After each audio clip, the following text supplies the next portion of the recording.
नमस्कार, मैं पत्रकार हनुमान पुनिया और आप देख रहे हैं अपनी न्यूज। और फिलहाल मैं मौजूद हूं कुरुक्षेत्र के अंदर और यहाँ पर गुरनाम सिंह चुडूनी हमारे साथ हैं। उनसे हम बात करेंगे। ये इंडियन नेशनल लोकदल को इन्होंने समर्थन दिया हुआ है, तो ऐसे में उनसे हम बात करेंगे कि इस तरह से क्या वजह ऐसी रही जिसके कारण इन्होंने समर्थन दिया है। और इसके अलावा इनके जो संगठन के कुछ पदाधिकारी हैं वो इनके इंडिया गठबंधन को समर्थन दिया था, तो उस पर भी इनके क्या विचार है, उनसे हम बात करते हैं। अवैध सिंह चौटाला को आपके नेतृत्व में समर्थन दिया है, किस तरह का चुनाव चल रहा है, क्या माहौल है? देखिए, कुरुक्षेत्र सीट पर हमने भारतीय किसान यूनियन की तरफ से और संयुक्त संघर्ष पार्टी की तरफ से चौटाला साहब को समर्थन दिया है। और यहाँ पे जो दो पूंजीपति खड़े हैं वो ना तो किसान के बारे जानते हैं, ना मजदूर के बारे जानते हैं, ना उनका कोई योगदान रहा है। और पहले भी जो रह चुके हैं संसद में उन्होंने कोई बात हमारे बारे नहीं उठाई है। और दूसरी तरफ चौटाला साहब हैं जिन्होंने किसान आंदोलन में इस्तीफा दिया था और जो है किसान की हालत के बारे में कुछ जानते हैं।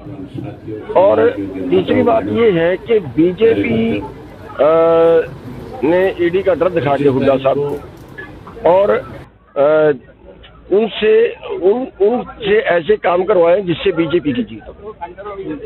जैसे अगर वो चौटाला साहब से समझौता करते या हमारे से समझौता करते तो 10 की 10 सीट जो है वो बीजेपी की आनी थी हरियाणा। तो उन्होंने ईडी का डर दिखा के ये उनसे कहा कि ना तो किसान यूनियन वालों से समझौता करना है, ना चौटाला साहब से समझौता करना है। और मतलब हुड्डा साहब ने जो या कांग्रेस ने आप कह लीजिए कि जो आंदोलन के दौरान था, जो उनको अपना रोल अदा करना चाहिए था वो अदा नहीं कर पाए। और देश के अंदर बीजेपी वर्सेस कांग्रेस ये हो गया। इसलिए हमने फैसला किया है कि हरियाणा के अंदर कम से कम हम उनका जो है एक तीसरी ताकत को हम पैदा करें, जो बीजेपी वर्सेस कांग्रेस केवल ना रहे, किसान मजदूर की आवाज भी कहीं। आपके संगठन के कुछ पदाधिकारी जो है वो इंडिया गठबंधन का समर्थन दिया, आपके इनेलो का समर्थन। देखिए कुछ तो होते ही है, कुछ तो होते ही हैं। हमारे में क्या है, पहले तो किसी भी पार्टी के लोग आ जाते थे, इनेलो के लोग भी हमारे में शामिल थे, कांग्रेस के लोग भी हमारे में शामिल थे। एक्चुअली हम उनको ये ना कहें कि वो हमारे ही थे, राजनीतिक तौर पे वो जो अपोजिशन होती है उसके लोग हमारे में आ जाते हैं।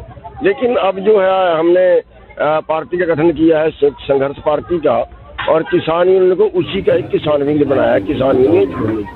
अब जो है वो छटनी हो जाएगी। तो ये समर्थन राकेश टिकैत पे दिया है केवल कुरुक्षेत्र से। राकेश टिकैत जी भी आ रहे हैं, सुनने में आया है, संयुक्त मोर्चा भी करेंगे। मैंने जो है बात हुई थी चौटाला साहब से, और वो आएगा कि नहीं आएगा ये चौटाला साहब को पता है।